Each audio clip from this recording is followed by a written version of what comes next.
Hey everybody, I'm Josh Olive with Haven Comics. It's Thursday night, so it's time for some shop talk. Uh, Stick around after this awesome intro and we'll talk some comics.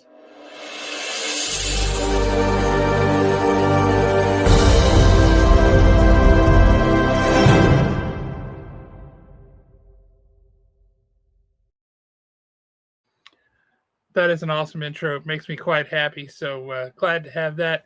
Glad you're here, and we look forward to talking some comics with y'all. Let's go ahead and bring on Alan, the man, the myth, the legend. What's happening, Alan? Well, I don't know about you, but dude, I have read a ton of comic books the past 2 days. I would like to say that I have read a ton of comic books the past 2 days. I am way behind. I am so slammed with so many different things going on. I'm getting about 4.5, 5 hours of sleep a night right now, and I'm operating on fumes. So if there was ever anything you wanted to ask me, now would be the time. Oh, he has given up state secrets. No, I mean the past couple of days I've been stuck inside because of the weather, so I couldn't be out in the yard doing what I normally do. What So do you normally do out in the yard for multiple days? dude, I stay out in the yard, either tinkering in the garage, cutting the yard, trimming. I mean, just whatever. The See, yard. that reminds me of a guy I used to work with. He had a mouth on him, and he would say things before his brain engaged, and he got in trouble a lot. And he one time said something, and his wife looked at him, and he realized he was in trouble, and he was like, "I'm going to be out in the garage doing preventive maintenance on the lawnmower." Yep. He was like, I'm going to go out now." He tried to salvage it like that was his idea, but it was not. I'm here to tell you, if you are ever having a bad day and you just want to get completely and totally away from everybody, grab that mower and hit the yard. And I promise you, the wife, the kids, no one will come near you because they will be terrified you're going to put them to work. Fair. Yep. So my possible spoiler alert for Daredevil, actually next season. But did you see that article that I sent y'all? Oh, yeah. Dude, Hell Unleashed is coming. I mean, I hope that Elektra's involved, but she needs to be. She's got to be. I was reading another article and it said that Daredevil is missing. That's interesting. But there is a photo floating around online, and it is not AI. That has been proven. It is a legit set photo with Charlie Cox and Deborah, whatever her last name is. Deborah Ann Wall. Yeah, with her and somebody else. And Charlie Cox actually has a beard and is wearing a orange jumpsuit. Well, somebody else has gotten a hold of that photo, and right beside it, they've got that one panel where Daredevil's sitting there in the orange jumpsuit in a jail cell. Yep. So, I mean, I think that's one of the reasons why I'm enjoying Daredevil Born Again so much, is because they are so deep into comic book territory, it's not even funny. Oh, yeah. I mean, and I will say them having the budget for, I really enjoyed the fight scenes and stuff in the Netflix show. I thought they were really well done. But them having the budget for a little extra on the special effects, the stuff that he's doing with the Billy Club when he's fighting people. Oh, yeah. That's so cool. I'm totally digging it. I will say real quick while I'm thinking about it, I have no idea what our audience is going to look like tonight because our Facebook is broken. And I could not create this on Facebook. It wouldn't save it. My account on Facebook, like stuff just started kind of randomly not working about 2 months ago. And it's just like more and more things are not working. And I have discovered that I am in what is called a broken verification state. And they make it impossible to talk to a human. So it's super, super fun trying to figure out a way to get that fixed. But Well, it's not great. so I'm on Facebook now. Can you post to the Haven Facebook page? Yes, I can post to it, but I can't invite people to an event. And for whatever reason, it's not letting me create the event from StreamYard like I normally do. Yeah. I just click a button and it creates the event simultaneously on YouTube and Facebook. And now it won't do Facebook. So hang on a second. We'll try something. I don't know if it's really going to work or not. Let me. Problems going on Facebook.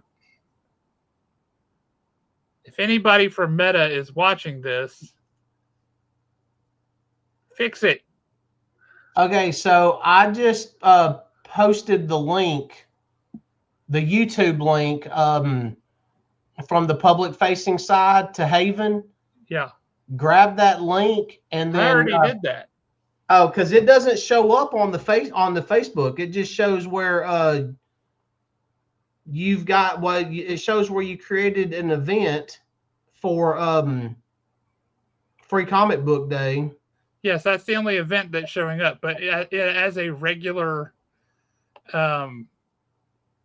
post, yeah, where I mentioned that Facebook is broken, I put the link to YouTube on there. I will say it's that right. That post right there is not even showing up. It shows. Actually, it shows the last post you made was April 8th, and it's about Swamp Thing. I'm looking at it right here. Posted yesterday at 8:15 a.m. That's strange because, like I said, I mean, I'm literally looking at the Haven page and nothing. Well, it's showing that it's posted. I can see it. 3 people liked it. Huh. That's weird. I wonder why I can't see it. Well, maybe you're broken too. Maybe. I mean, we've always known I'm broken. Well, you know what? Regardless, let's talk some comic books. Let us talk some comics. Better, I could use some good fun. Talk about some comics. So before we do that, I have a couple questions for you, though. All right, what you got? Marvel has released their previews coming up. Yep. And their big event, I'm going to embiggen myself just a little bit so you can see the cover. Their big event is DNX, the X Virus Unleashed. And it's a crossover between Fantastic Four and the X-Men, written by Jed McKay. Now, didn't they already do this?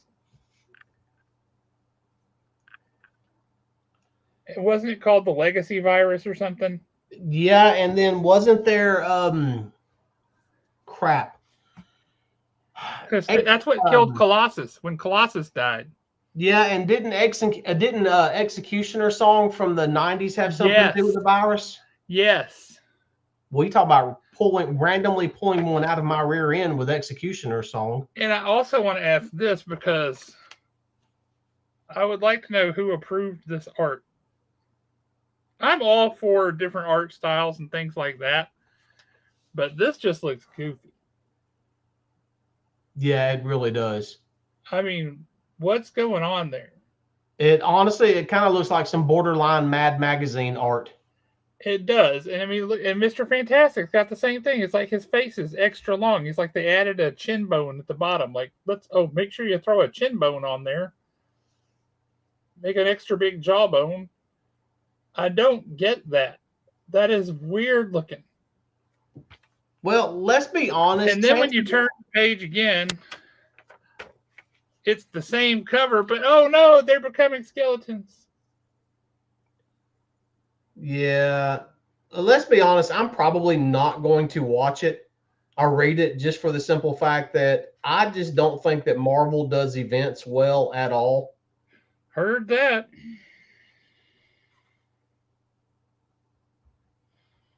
I'm trying to see. I just, that artwork would throw me off anyway. Um, I just, it's got this super rubbery, cartoony look to it that would just absolutely pull me out of whatever the story is.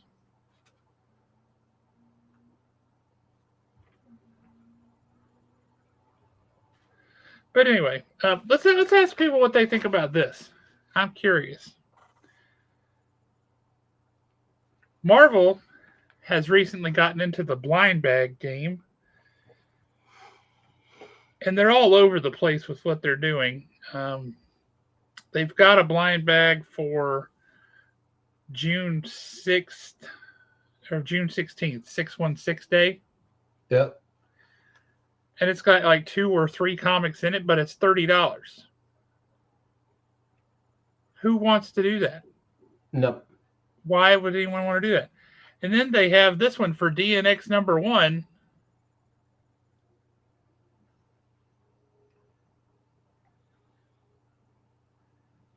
Okay. Got a Young covers, black and white cover, and then some variants, and then some. Yeah, you can't read that very well. Blind bag exclusive variant covers by surprise contributors. Oh, good. Covers by people we don't know who they are. And how much are they going to be charging for those? Let me see. Doesn't say. I see, and I know that some people are already over the blind bag craze. They don't really like it. I do like the blind bags. I kind of like that whole "what am I about to get" feeling, but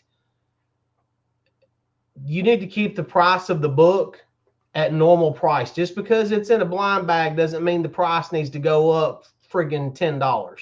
Right, you're already taking a gamble on it. Exactly, because like that, that Marvel blind bag that you're talking about. If I spend $30 on a blind bag, those comic books better be worth $30 and not just some random draw. And they better not be the same books that I could have just bought off the shelf. Yep. No, you got a point, James.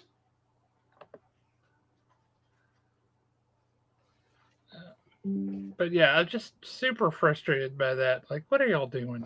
What, Marvel? What are you doing? Anyway, let's talk some comics, brother. All right. So right off the bat, I've got so many books that 2 of them didn't even make it into the Storefolio. Storefolio. But since James brought him up, we'll go ahead and hit this one right quick because this will be a really quick one. We got Monster and the Wolf issue 3. This was the silent issue, and this was the last issue for Monster and the Wolf. It was just a 3-issue series. Yep. I mean, it was fun. It was nice seeing what he did with a silent issue. But, we kind of... I like the people who recommended that it would be a silent issue. Yeah, you think that they might have known what they were talking about. Yep. Now, this next book is a standalone book from a current title. And I love a good standalone book. But this one right here really, really, really stands out. And I know a lot of people are probably not reading this because I haven't heard a lot of chatter about it. But an Ordained special. Oh, The Machine. I haven't read that one yet, but I've loved Ordained so far. Okay. The Machine, this standalone book, this is how you do a standalone story. This thing was perfect from beginning to end and leaves you on a cliffhanger that leads right back into Ordained. Nice. This is so good. I cannot. If you're not reading Ordained, let's just address that. You should be reading Ordained. If you liked John Wick even a little bit, Ordained is amazing, and it's written by the same guy who wrote John Wick. Yep. It is so good. But The Machine, I cannot wait until The Machine meets the Priest. That is going to be a knockdown drag out. So The Machine is a person. Yes, The Machine is a person. Okay, I was thinking it might be an organization or something, but I have not read that yet. I think Ordained is only up to what, 3 or 4 issues? 2 issues so far. 2 issues? I don't think the third one's come out. I think I've only read 2 issues. Maybe the third one's come out and it's in my pile of books I haven't read yet. I think it is 3 issues. And it's 3 out of 5, I think. as a limited series. Yeah, and it's so worth it, Kane. You would definitely enjoy it. That for the longest time, Josh and I kept recommending Red Zone by AWA, Yes, so and good. everybody that read it loved it. This is a title along those lines. If you read it, you'll love it. It's just great. Speaking of a title that people love, I wasn't in love with this issue because it kind of felt like a filler issue to me, but that was Redcoat issue 17. Yeah. It's still a really good issue, but it just kind of felt like a filler issue. Since I do have a ton, I'm going to try to go through a lot of them fast. I'm not sure how I'm feeling about the Wonder War that's going on. Issue 32 of Wonder Woman. It was a good issue, but it kind of everything's taking place 20 years in the future. Mm-hmm. Have you read this issue yet? No. A little bit of a cliffhanger at the end of it, kind of, but you're also thinking as you're reading it, if this is taking place 20 years in the future, you basically just told me that 20 years in the future, just about every single one of our heroes is unalived. So you've got to figure something out to fix that. And considering the fact that you killed off Damian and Superboy in pretty much the first issue of the Wonder War. Wait, what? I'm behind. Oh, you're okay. So moving on. I didn't realize you were that far behind because I think this is actually it's the third issue, I think. Yeah. Have you read any of the issues with the matriarch? No, not yet. So let me go ahead and say this. The matriarch is a great character. I cannot wait to see the matriarch and Wonder Woman actually square off. It's just a great character, but I feel like the character is kind of being wasted on this whole 20 years in the future thing. But we'll just have to wait. I mean, I'm one of those few that I don't think I've ever read a bad Tom King book. No. I love his writing. I love his writing style. So we'll just have to wait and see how he pulls it all together.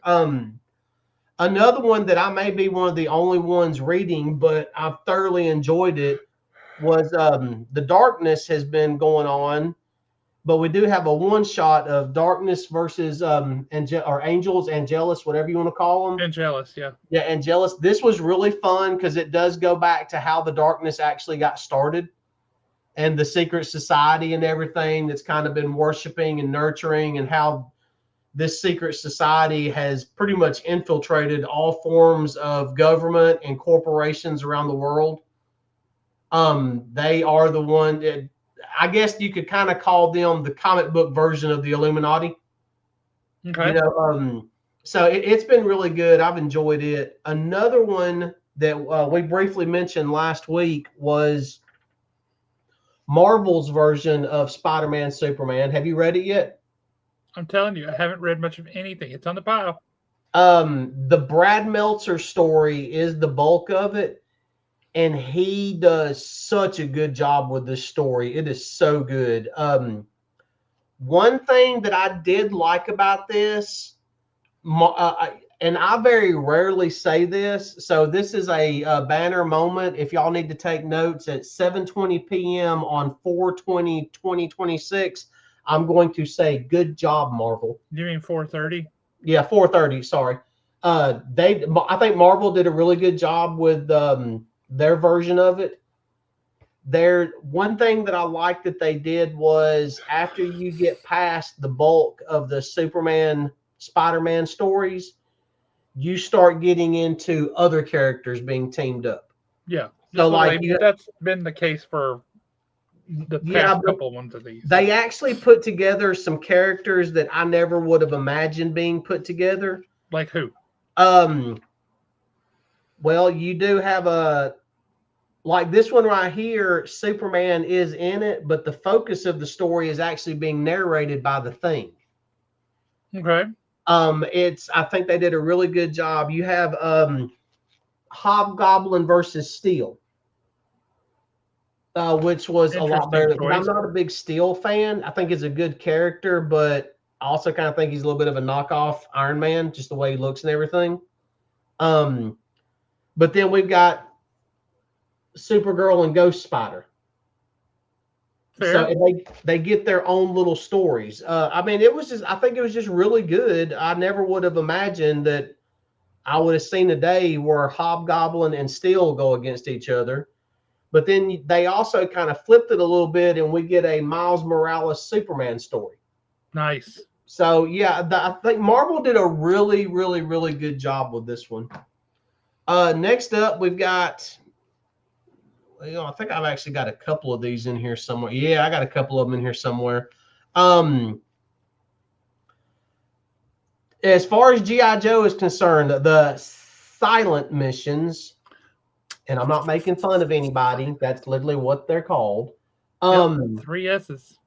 So the Zartan and the Copperhead, these were just kind of stupid fun. Especially the cop. Have you looked at these yet?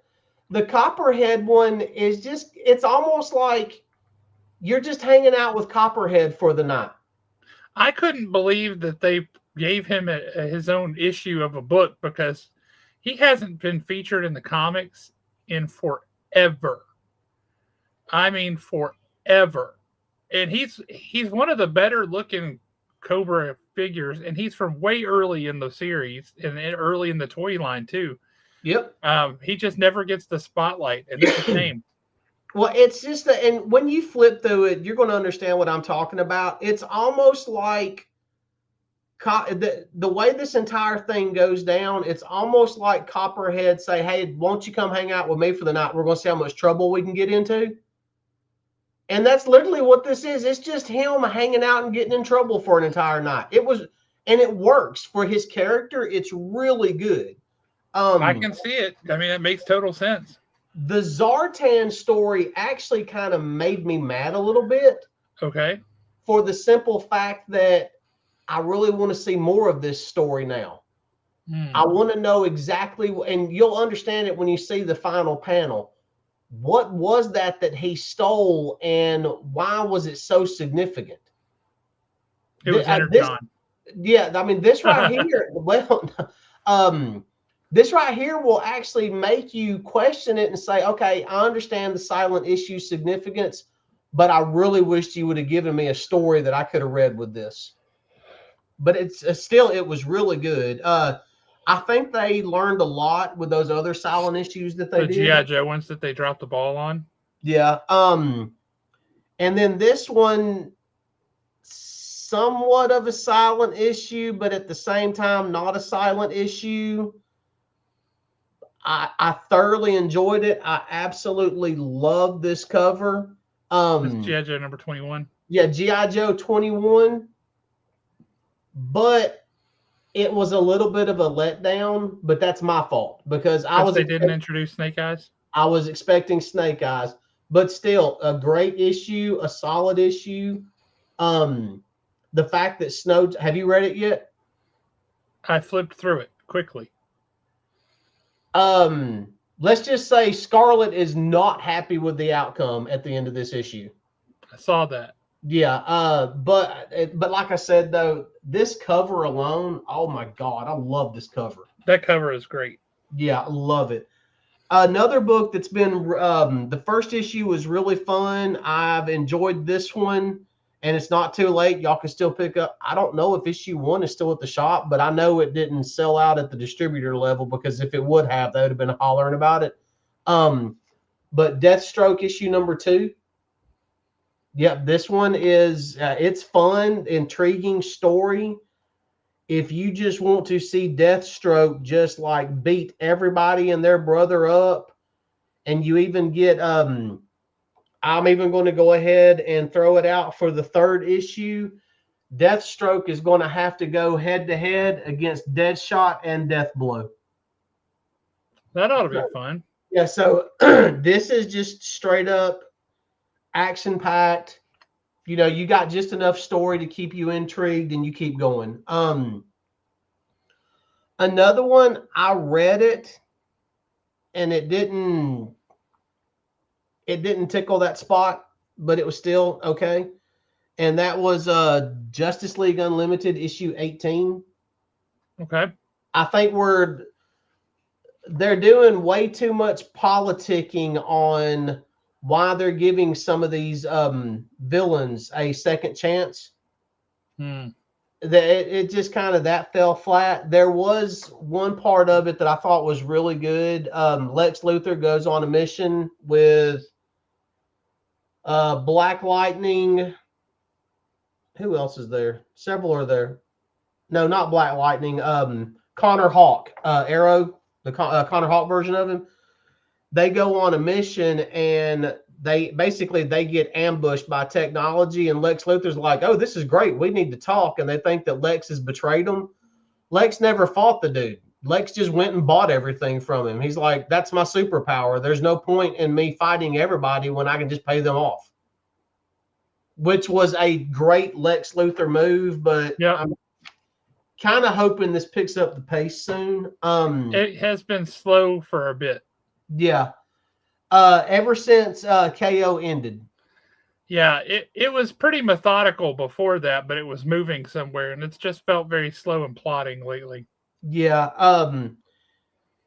Once again, I mean, I enjoy the campy stuff, and we literally have, this is part 2. We literally have everybody from Betty Page to Popeye to 1010. Betty Page to who? Popeye's in this one. Shut up. Popeye. Yep. Who is Popeye? Yeah. Hush. I tell you exactly who he is. He that man that make that good chicken. He does make that good chicken. That's true. Make that good chicken. They got them good biscuits too. Oh yeah. Now this one right here was not what I was expecting on any level. And I am legit excited for this title now because it just went in a direction that I did not. I even texted y'all about it the other night. And that was Corpse Night. Hang on. Them biscuits. Oh. So I was supposed to have Corpse Night in my box, and I did not. So it is really. So I have a bone to pick with somebody because I'm going to need to read that. You need to order it because it is really good. I did order it. That's what I'm trying to say.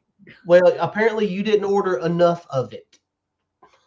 You needed to order one more copy.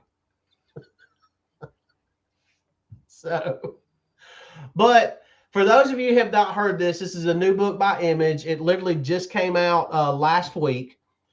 The whole premise of the book is, and I'm want to show y'all some of the art because it's got some really good art in it. Oh, that's kind of a flashback scene. Let me get y'all to an action shot. We got his hand busting up out of the grave. But basically, we start off with a man and his daughter in the Dark Ages. And he's telling her a story about, this right here is so good.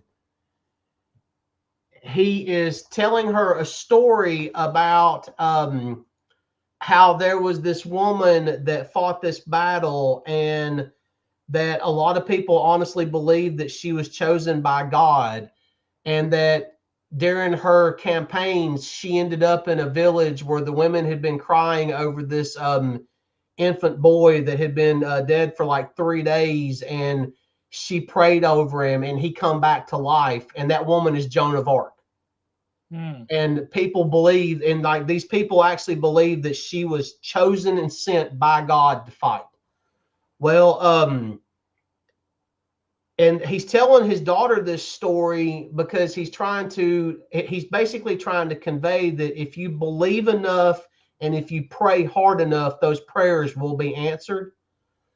They're actually ambushed by basically what we would call highwaymen. And he gets killed, but the daughter continues to carry on like he's still alive. He's just at home sick. And every night, and it doesn't actually tell you this, but it's kind of implied that every night she's praying at her father's grave. Okay. Well, those highwaymen come across their house And one of them, he never says what he's going to do, but it's heavily implied that he's going to do some unsavory things. Yep. And she's still praying the entire time. And Daddy answers those prayers because he comes up out of that grave and just slaughters every single one of them. Nice. But we have this really cool scene where the reason why Dad has this armor is because he takes it off of one of the men that he killed to protect his daughter. Mm-hmm. And let me see if I can find this one panel right quick.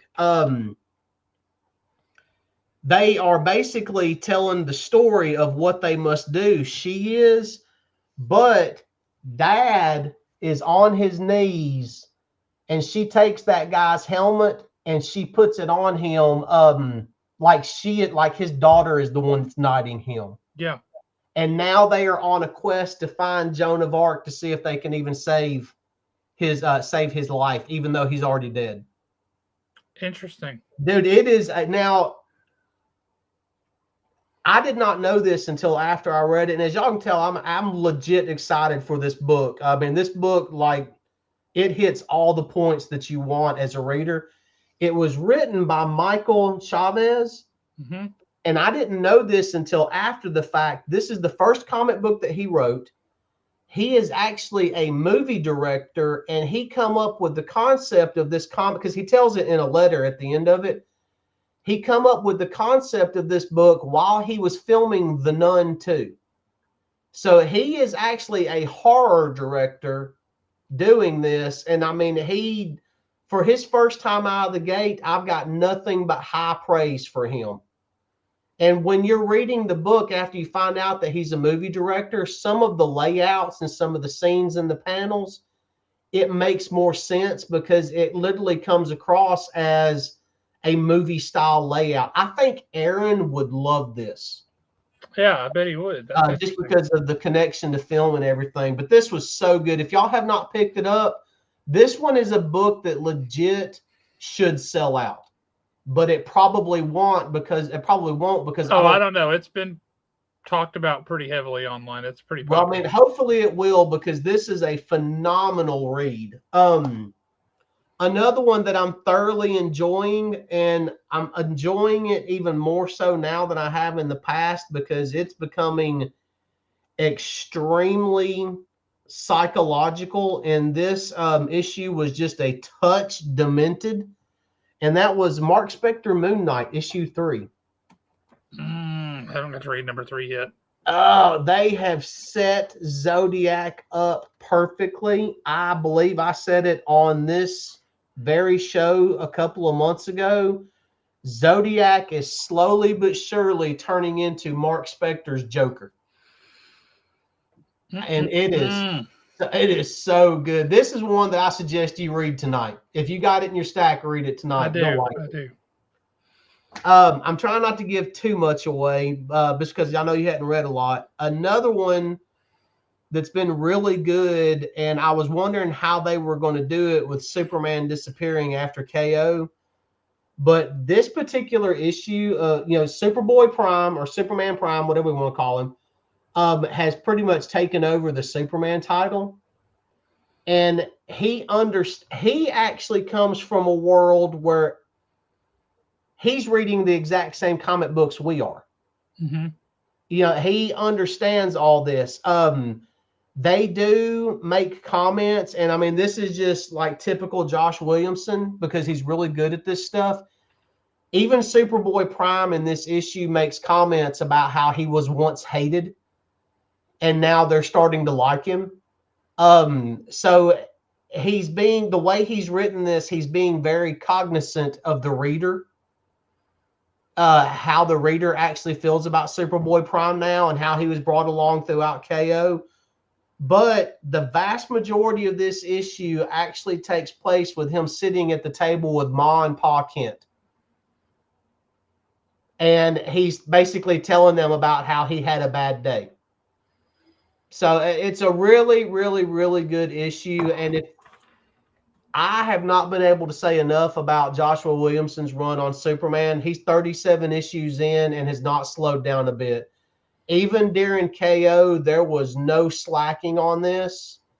There were things that happened in Superman that if you did not read Superman and you just saw it in KO, you understood it. It made sense to you, but you didn't understand it because it actually took place here first. And Joshua Williamson is great about that too. He is a master at dropping a nugget, and then a year later, that nugget pays off into something major. Have you read Exquisite Corpses yet? Well, Don't be afraid to spoil it for me. It ain't gonna hurt my feelings any. Well, what I thought was going to be a 12-issue series is actually a 13-issue series. Really? There is a surprise bonus round. You know, that makes total sense, though, with the number of colonies. Yes, because they said 12 issues. That's what they led us to believe, but that makes total sense in the context of the story. Yep, and I'm trying to... We do have a bonus round, and it is 2 killers that were never introduced. They've been in the book the entire time. Get out. Are you serious? Yes, the entire situation has turned them into killers. Okay, fair enough. So we literally have in the final round, it is The Last Gunman versus Audrey Unleashed. And when you read it, it all makes perfect sense. I kind of like that. I like that. It's one of those that you're watching it happen and you still don't understand what's truly happening until it does happen. Yeah. And it is so good. This has been so much fun. If you have missed out on Exquisite Corpses, when the trade is available for pre-order, you really need to jump on it. It's going to be I believe it's a Netflix series. Mm-hmm. It's been, they've already, I don't know when it's coming out, but yes, this is, and it will be a great Netflix series if they even do half of what they've done in the comic books. Yes. But yeah, the issue 13 and the surprise bonus round actually caught me off guard and shocked me, and I couldn't stop laughing. It worked perfectly, and I loved it. It's brilliant. That's really smart. Yeah, it was really good. I only got 3 books left. I'm actually making better time than what I thought. We've got Absolute Flash 14. And I know you hadn't read it yet, but Absolute Flash kind of throws me some because a lot of these characters in it, I've grown up with them being bad guys. Yep. And they're not bad guys. Mm-mm. Mirror Master, as of right now, is really and truly not a bad guy.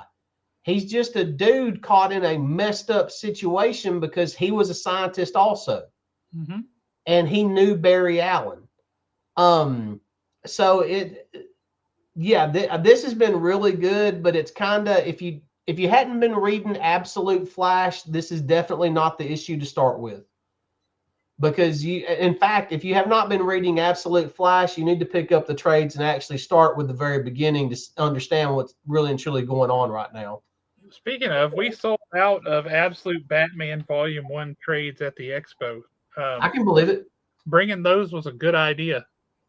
Yeah, I can believe it because you keep reading online how many people are disappointed because they missed out on Absolute Batman when it started. Well, all of those issues are still available in reprints.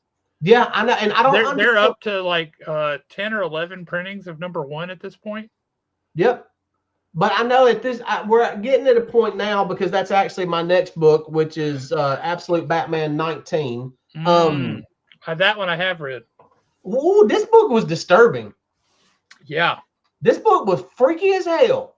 I know I try not to cuss until after 8 o'clock, but damn it, this book was scary. It was good. The way that he's not all like looming and he's not that at all. He's just standing there with his hands in his pockets, all cool, calm, and collected. And people are like, "What happened to your face, mister?" And then he starts spelling out like a Greek oracle, all the stuff that's hidden in their past. and just turns people into these raging monsters, and it's freaky. Yeah, and I think the fact of him walking barefoot, for some reason, that was just such a nice touch to me. Yep. The Um, fact that he's wearing that suit like he's from the 1930s or something yep. is also kind of weird. Like, I don't know about that. I mean, honestly, he looks like he could be like a 1930s movie era preacher. Yeah. And I'll be honest with you, going into this one, I was actually already turned off a little bit by this book for the simple fact of it seemed like they were overhyping it to me. You know, we got like 87,000 variant covers, which some of those variant covers are phenomenal. I mean, One in absolutely. particular was pretty awesome. Yeah. Yeah, I think that kid might have a future one day. He's doing all right. But yeah, but it was kind of coming across as, okay, there's no way this issue can live up to the hype that they've put it under. Mm-hmm. And it lived up to every single bit of the hype they put it under. Yeah, no, I thought it was a really solid issue. Yeah, the Jim Gordon shocked me in it. I was Yes. not expecting that. Yeah. One thing that I did love about this issue, once we got past Scarecrow and everything. You're a sucker for those kind of stories, though, I've noticed. Which one? Like the Jim Gordon bit in this story. Yeah. Other stories that have had similar plot elements, you like all of those. That one resonates with you for whatever reason, that particular trope. Yeah, I don't know why either. It's kind of, I don't know, I'm just weird like that.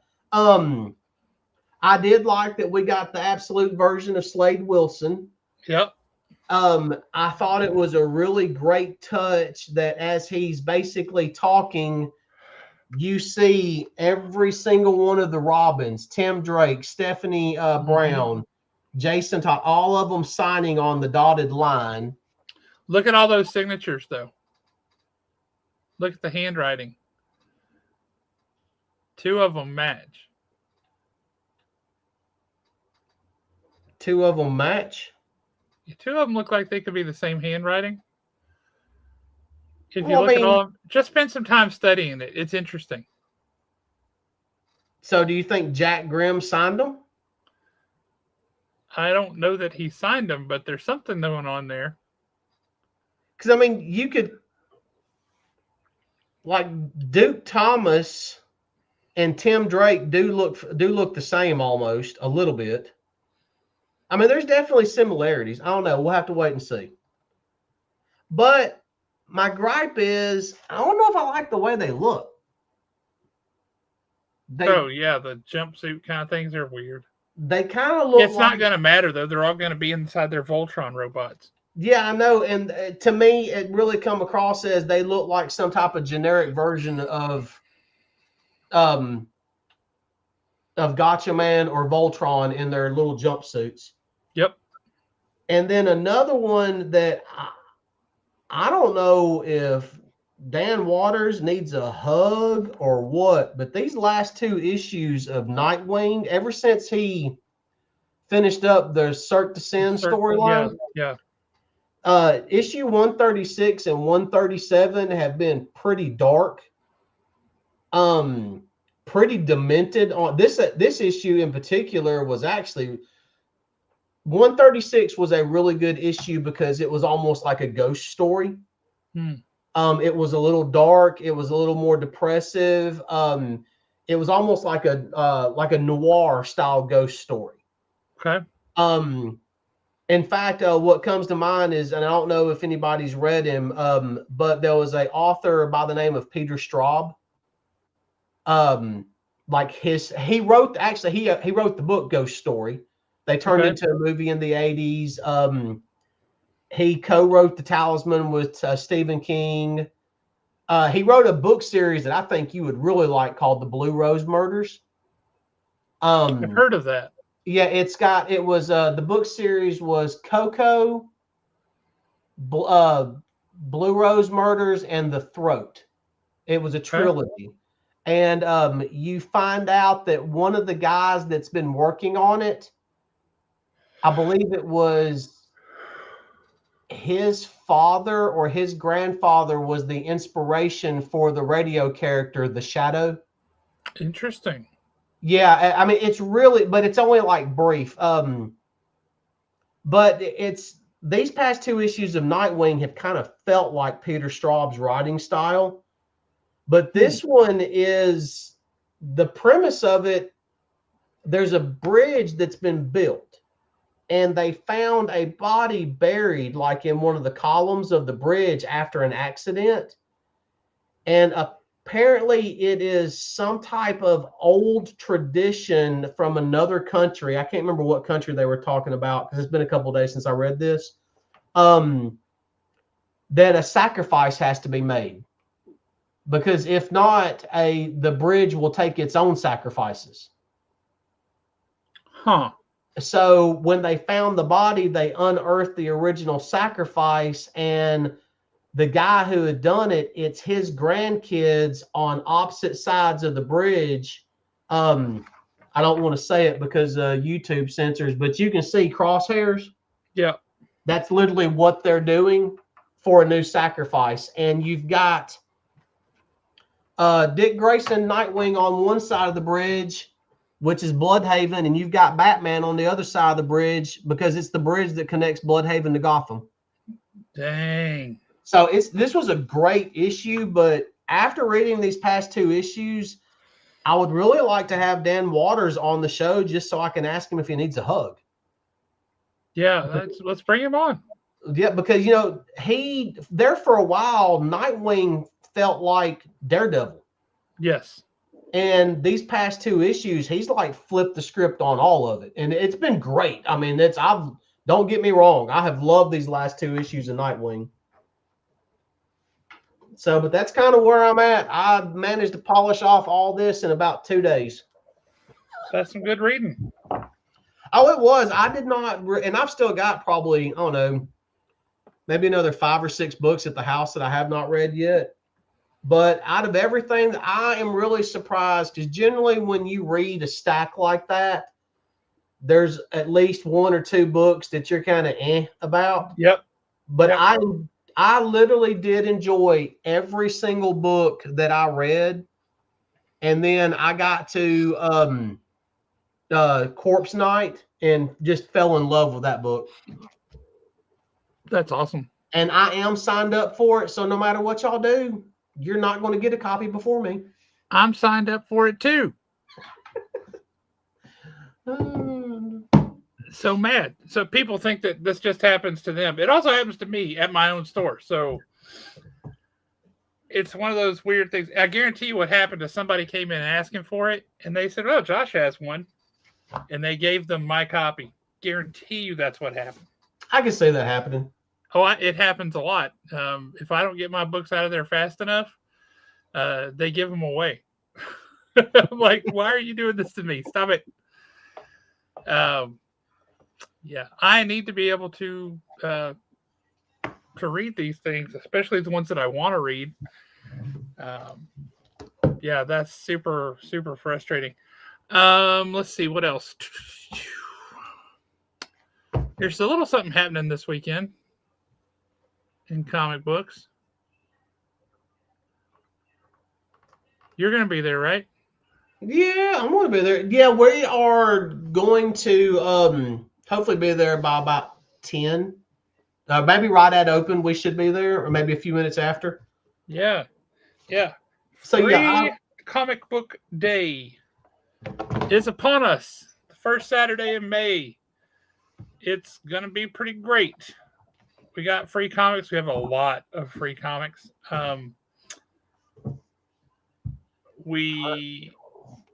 Full disclosure,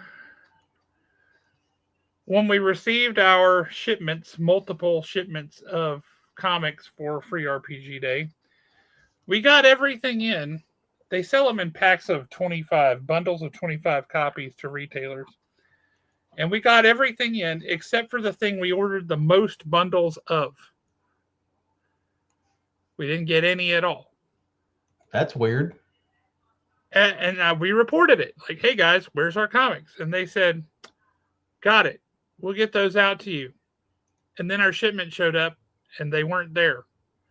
And so I said, "Hey guys, where's our comics?" And they said, "Oh well, they're going to be under next week's shipment." I'm like, "Well, that's cutting it a little close because that arrived today." And guess what? You didn't get them. They weren't there. So I had to call them again. Guys, I ordered these. This is a kind of an event thing. I need them for the event.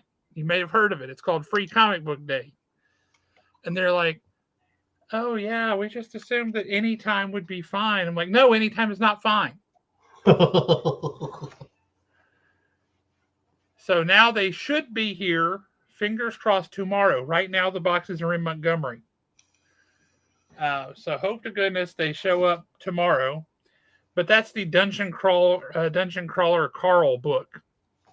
And we've had more people messaging us, calling us, asking if we're going to have that. And that's non-comic book people. It's comic book people. It's folks who have never been to a comic book store before. They all want to know, are you going to have Dungeon Crawler Carl? So we better have Dungeon Crawler Carl. Kane, I see your comment. We do have it. We're going to get them. We just not going to have them on Saturday. They're supposed to arrive here tomorrow. According to the tracking number, they will be here tomorrow. But you're not going to be there on Saturday, so you won't miss it. You won't be there anyway. But yeah, one of the most popular books, huge cross genre appeal, and that's the book that they're like, yeah, he ordered six bundles of 25 copies. He's got 150 copies coming. Better not ship him any. Like, dang it. What is wrong with you people?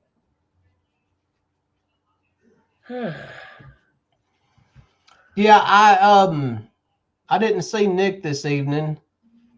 Well, so that's because Nick sucks. Yep. You saw the text messages. I did. See, now that's the next thing I was going to get to. Look at that. What a perfect segue.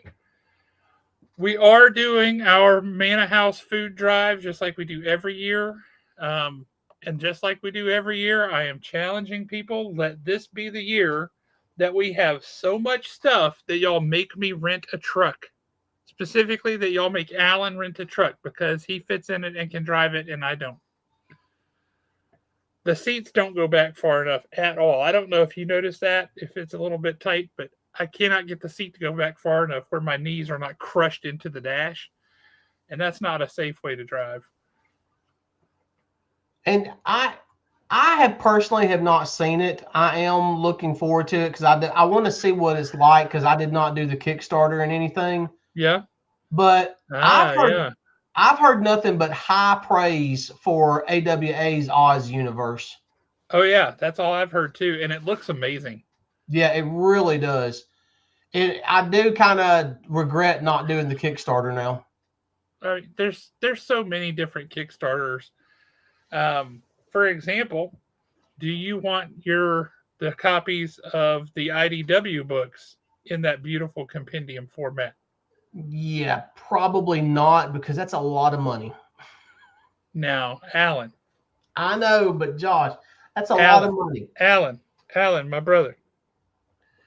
You got to have them. They're not reprinting them. They've already said that's it. No reprints. This is it. They're done. How much is this set running? The same as the last one. Yeah. Prices don't go down. But it's your once in a lifetime shot. It is, and you are correct, but it's a lot of money, and I'm hunting bigger fish. I'm still working on bigger fish. Well, while I understand and appreciate that more than most would know, you got to have the full set, man. You don't just want half of it. And I'll end up breaking down one day, but today is not that day. I don't know. I tell you what, when your wife is all hopped up on drugs because they're about to put her under for surgery, that's when you say, "Honey, I'm gonna buy this," and she's like, "Okay." Oh, you don't know my wife. She will just shake them drugs off. No, really? That's unfortunate. Just as they got her counting backwards from 100, when she gets to 97, Just tell her real fast. I told you, honey. I told you I was going to do it. Okay, so all joking aside, what all is on the agenda for Saturday? We have our free comics that we're going to give out. Just like always, we're going to have those segregated into the titles for the littles and the titles for everybody who's not littles, to make it easy on parents. We're going to have sales just like we always have on Free Comic Book Day. Going to have some big sales. We are going to have Tom out front, weather permitting, doing some sketches and things for folks, I think and it's supposed to be selling. sunny Saturday. Huh?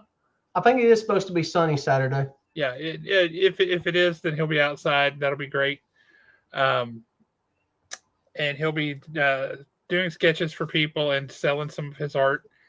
And we have our food drive for Manna House. So any qualifying donation you bring, and qualifying means not expired. Please don't just clean out your cabinet and bring us whatever is got in there. If you wouldn't need it, maybe don't try and force it off on other people. But make sure it's not expired, because Kaylisa will absolutely throw that out, and your opportunities for our raffle will also be thrown out. But we have some prizes that we're going to be giving away. We've got a gift card for Haven. We've got some a couple local restaurants have got provided some gift cards. We have some autographed merchandise from the expo this year. So there may be some things that if you weren't able to get a signature from somebody you really wanted one from, you might be able to do that. We will have a couple of tickets to FarleyCon, because that's awesome. Rocky donated those for us. So yeah, lots of things going on. It's going to be a great time. We had more prizes last year than people actually even picked up.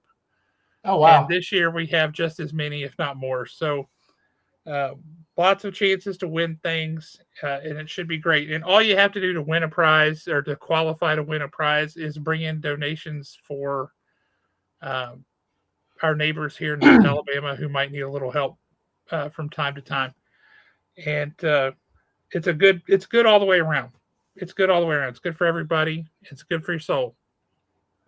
Now, I can speak to this personally. I've always wanted to go to FarleyCon just because it's a big G.I. Joe con. And they do have a lot of G.I. Joe stuff. But I'd never went before because it would always get close to it. And it's like, I don't want to drive 2 hours, which is about 2.5 hours from the house. But last year we did go because of Mark Spears. And that is, for a con that size, you're not going to get any better. That con is awesome. It was so much fun. It's not, I'd always took it as it's a G.I. Joe con. It's really not just G.I. Joe. There are tons of comic books there, but I was impressed by how many toys were there. Lots of toy vendors. Yep. Yes, I mean, they had some awesome toy vendors. So if you end up winning those tickets to FarleyCon, which is, I believe, in August. Yep, first weekend of August. Yeah, if you do not want to go, give those tickets to somebody that you think would enjoy it, but you need to seriously consider going, because that is a great show. It really is.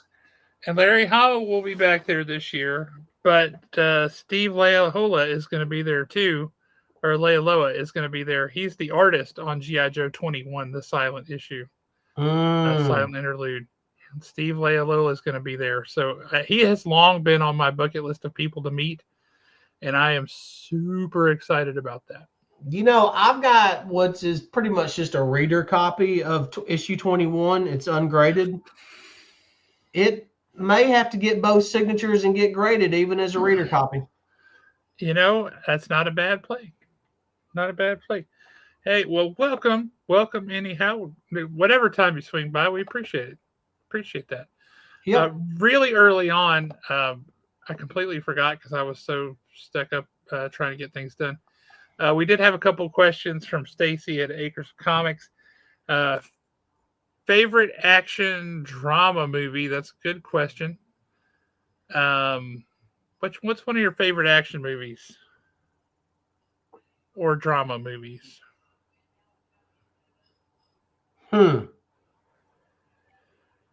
That is a good question. I would have to say Man on Fire is really good. That is a good movie. That is a Um, good movie. That always struck me as if you had just changed that guy's name to Frank Castle, that was a Punisher story through and through. uh, as far as man, See, I always loved Die Hard. That's a must watch for me. yeah, but I But mean, Predator and Alien also are just great movies. And yeah, but the thing Alien's is, more of a horror movie, but we went through so many action movies in the 80s and early 90s that it's kind of hard just to pick just one. Because I mean, you look back on it today, and yes, it was cheap and cheesy, and we found out that 80% of it was not true, but Bloodsport was Jean-Claude Van Damme. Um, yeah.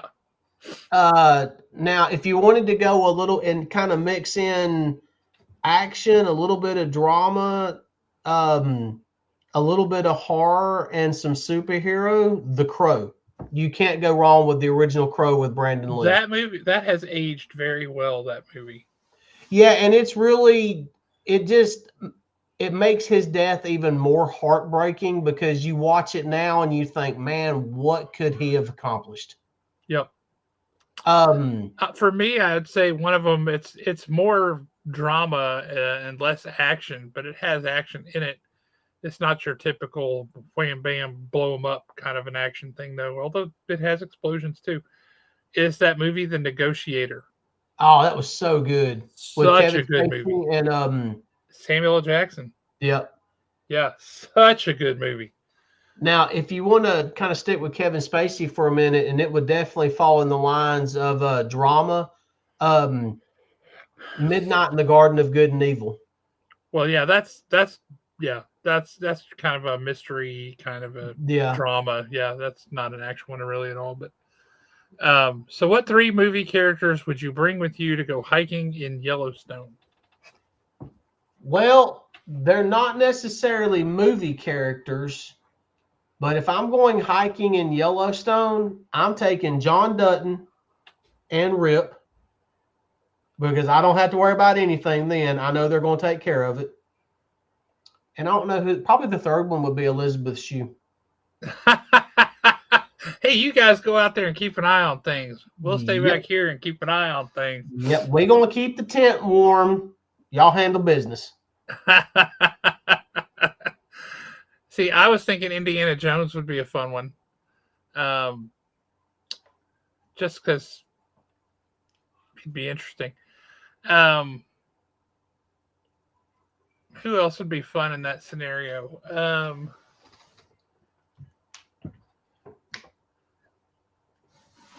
Brett Maverick. That would be a good one. Brett Maverick. He would be a hoot in that scenario. And let's see, he would keep us all entertained. And who else? Who else would be a good movie character to bring into that particular scenario?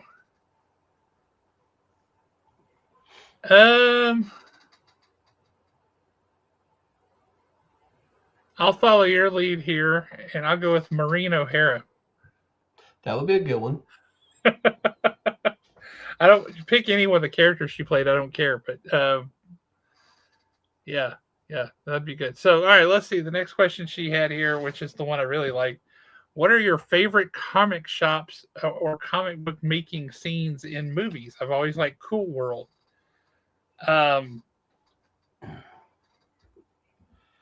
I would have to say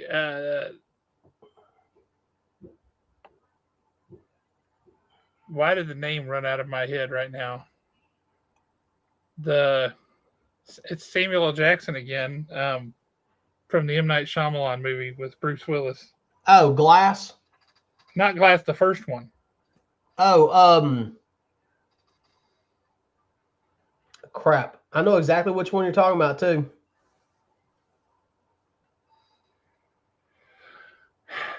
That's really frustrating. That was a great that was a great comic book scene, and I'm actually friends on Facebook with the guy whose store that is. Um, and he said they came in there and took over for a couple of days and just filmed forever. He said, and they broke some things they weren't supposed to break, but you know, his comic book shop was immortalized on Unbreakable. Thank you. I kept Yeah. wanting to say Invincible, and I knew that was wrong. Uh, Um, now I can hear that soundtrack too. Mine is not really a comic book shop or a comic book making scene, but there's two movies where they definitely capture comic book collectors from the 80s and 90s. And one of them is Mallrats, his buddy that collects comic books. Yes. I cannot think of his name, but the scene that gets me, and I would Where he's love out there talking to Stan Lee. Yes, but no, the Yes. thing that actually gets me is when Jeremy London's character comes walking down into the basement. Yeah.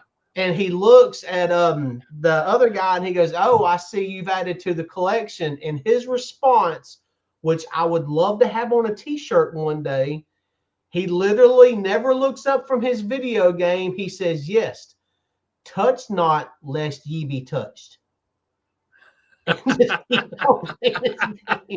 I have loved that because that captures every comic book collector I know. And if you want a good one that's actually about comic book people, like writers and artists and things like that, but the movie itself is not about comic books, even though it's centered in that world, is Chasing Amy. Oh my Lord, yes. I mean, Tracers. Yeah, and then the one guy that when Banky stands up and says, "What's a Nubian?" Oh Lord, have mercy. Yes. But the guy that he's talking to, that they're really good friends with, what was it? He says something like, "I'm black, I'm gay, and I write comic books. I'm a minority of a minority within a minority. Of course, I get no respect." But it's just those two movies to me have just always captured comic book collectors and people that work in that world perfectly. Almost like Kevin Smith was one of us. Yeah, really. Speaking of which, we ought to have him on the show. We had a good time. We had when we were talking to Ming Chen at the expo. That was good. He stopped by our booth and we chatted for a good while. That was pretty cool. Yeah, but, he was. He come by Mark's booth, and Lucas and Chase were nerding out over him. So I just kind of stood back and let them have their moment. Now I will say this, and you tell me if you agree or disagree. It's not a comic book shop, but it has every earmark of a comic book shop. Is the one in the movie High Fidelity that John Cusack owns. Oh, yeah. The record shop. Yep. He's got the volunteers who just kind of hung out there until they worked there. It's got that whole kind of like, it's just never going to move. It's never moved. It just kind of organically sprung up here, and this is where it exists in the universe kind of feel to it. You got the guy who knows way too much about that one particular record. It just felt very much like everything in there. If they had changed it to a comic book store instead of a record store, they wouldn't have had to change anything at all except what was in the bins. Everything else was really, it felt like a comic book store a lot. But, if you think about it, though, if you go back to like some of those comic book stores of the 80s, and record stores of the 80s, the only difference between them was one sold records and one sold comic books. I mean, it was the exact same type of people, just two different mediums. Yeah. So yeah, that's a good analogy on that one. So yeah, not a comic book shop, but it surely did feel like one. I was trying to think if there was another one. Oh, the other thing I was going to say is you only have a few hours left. If you have not voted for Haven on the best of in the state of Alabama, you've only got a couple more hours to do it. So get out there and go do it. We are listed as in the category under shopping, under craft and hobby stores. And a whole lot more people got nominated this year, including actual craft or hobby stores. So not just comic book shops and card shops. But yeah, we were voted number one in the state last year. There's more people in that category that have been nominated this year, but we surely would love it if you guys went out and voted for us again. And tonight is your last opportunity. So get out there and vote for the old Gipper. Emphasis on old. I've been feeling really old lately. Now, one other fun thing. Let me pull this up and see. I don't know if it's the change in the air, the change in the weather, if he was inspired through divine inspiration or what. But Tom has been digging around in the boxes in the back room and pricing out comics and putting them out. And that makes me happy because that's awesome. Is this? So he sent me, that's not it. He sent me a picture earlier. Which category was it for Haven? Craft and hobby stores. Okay, it says pick a category to vote for your favorites. I'm trying to find it so I can send the actual link. It's under shopping. Oh, it is under shopping? Yes, you have to go to shopping, and then you have to go down to craft and hobby stores. Again, I posted this link several times over the past couple of months, and I posted it again yesterday or the day before. That was on my personal page. Yeah, there are a lot more nominated this year. A lot. See, when I voted, I did not. I just literally just saw Haven and kept going. Here's the link, Kane. Coming to you. Boop, boop, boop, doop, boop. Yeah, get out and vote. We appreciate it. But yeah, anyway, I don't think the camera will pick this up, but maybe it will. But like I say, Tom has been digging through the boxes in the back and pulling out some good stuff, pricing it and putting it out. And is that going to show up at all? A little bit. Sergeant, oh, that Ghost Rider. Yeah. I know he found a good bit of Swamp Thing. Yeah. And it's that Swamp Thing from 1989. And they're finally finishing off the storyline that was supposed to get published in that series, that it got canceled right before the last story arc. And now they're finally putting out Rick Veitch's story arc to finish the series this year, like right now. And so we just found a whole bunch of issues from that story arc. It's pretty great, or from that series. So it was kind of like going back in time and going, oh yeah, I remember that. That was awesome. But there you go, guys. There's your, there's the link. Go do some voting. Vote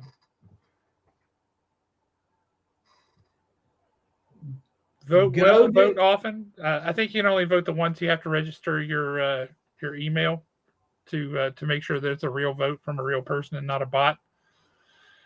Hey, I tell you what, there's literally 3 people watching. Between now and midnight tonight, we'll probably get anywhere from 15 to 20 more views, because I do kind of look at that stuff. If you're local, and I've already voted, so I know how this works, you're going to get an email thanking you for your vote. If you will bring that email, print it out on a piece of paper, and give it to Josh at the shop Saturday for Free Comic Book Day, I will talk Josh into giving y'all an extra 5% off your purchase. I was really trying to figure out where you were going with that. I was like, I don't know where he's going, but cool.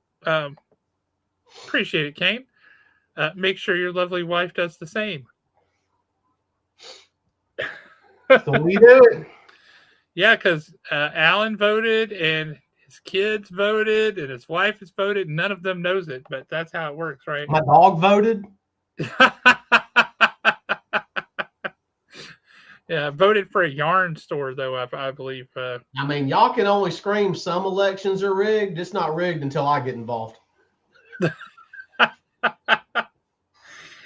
Well, and these elections don't have anything to do with governing the country or anything, so we're all good here. But no, seriously, it's really cool. I've learned that there are some other comic book shops and things that I had not heard of before in the state by seeing the nominations for this. So that's been educational for me. Yep. Speaking of which, did you know that there are 2 comic book stores, 2 new ones out in Huntsville? No, I've heard something about a comic book store opening up. Was it out toward Newmarket or something? There's one out toward Winchester, out that direction. Yeah, that's headed toward Newmarket. That's called Great Scott.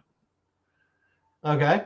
And it's because the owners plural, it's a dad and his dad and then his son. So it's 3 generations of guys all named Scott. So that's fun. Called Great Scott. And they sell comics. I don't think they do new comics. I think it's just older books.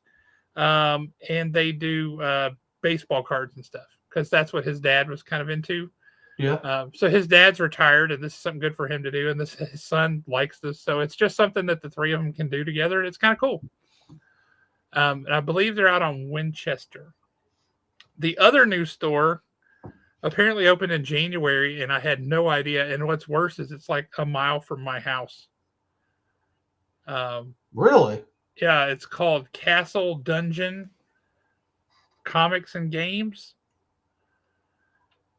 Again, they don't seem to be carrying anything new. It's just it's new. They get new things, but they're not carrying like weekly books from distributors or anything like that. But and they carry a lot of action figures and things there. Oh, hang on a second, because I just looked up that Great Scott. Have you ever been to that restaurant, Supper Heroes? Yeah, I know where Supper Heroes is. That's exactly where Great Scott is. That's a smart place to set up. You can get your comics, then go over there and eat. I wonder if it's the same people that started Supper Heroes. It is not. Oh, is it not? No.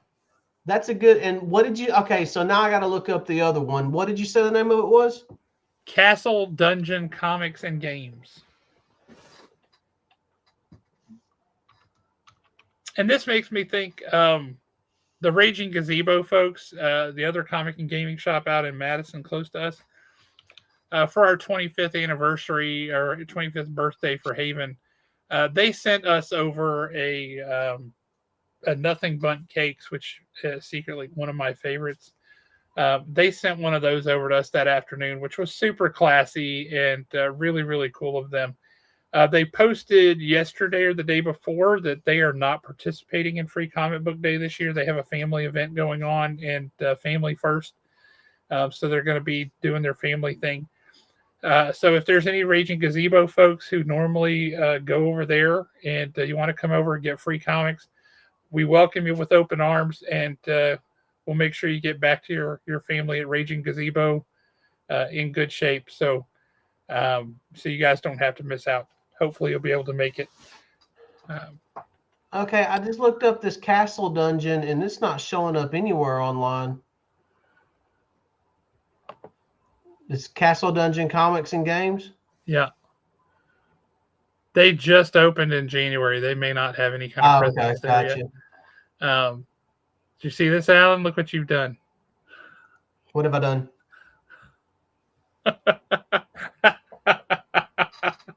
Hey, look, you do what you got to do. You do what you got to do. I love all you guys. Y'all are all awesome. If you can push Haven over the top and double stack and triple stack, I will get Josh to at least match it and go 11%. How about that? Yeah, it's like your 401k. We'll match. Speaking of Over the Top, how did you like that as an action movie? Does that count as an action movie? It doesn't. I don't think it counts as an It's not an action action movie. movie. It's a good movie. I mean, it's straight up 80s cheese. Yes, it is. But yeah, and when you look back on it now, you just can't watch it. It is unwatchable. Yeah. Yeah. But when we were kids, we was all up into that. Oh yeah, it was great. Like he drives the truck and he arm wrestles. How do you not make a movie about that? That's the coolest thing in the world. Okay, I just gotta do this. What are you doing? 1980s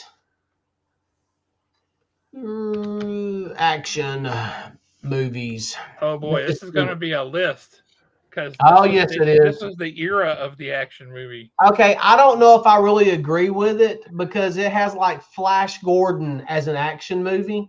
Nah. But even though I love Flash Gordon, Oh, it's a great movie.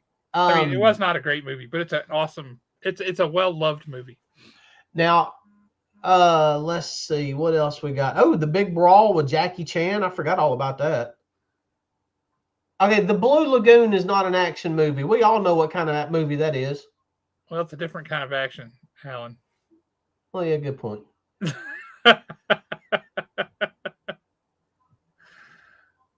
Yeah, when I Googled 1980s action movies, it pulled like a really weird list. Yeah, that's strange. I mean, it's got Blues Brothers listed as an action movie. Comedy, farce, musical, not action movie. Well, it also had, it's got Somewhere in Time with Christopher Reeves listed as an action movie. Phenomenal movie, but not an action movie. Yeah. That's a romance. Yes, that is a great movie for anyone who's not seen it. Yes, if you have not seen Somewhere in Time, you should absolutely watch that movie. Be prepared to get just a touch teary-eyed. Yeah, have some Kleenex nearby because you'll be like, but why? Why? Escape from New York, another good one. I watched that not too long ago. I had a wild hair, and I watched Escape from New York not too long ago. Good gracious, was that a cheese fest? Did you ever see Streets of Fire with Michael Parr? Yes. That movie is so dumb, but I cannot take my eyes off of it. Great action movie from the 80s. American Ninja. Oh, yeah. Michael Dudikoff. Yep.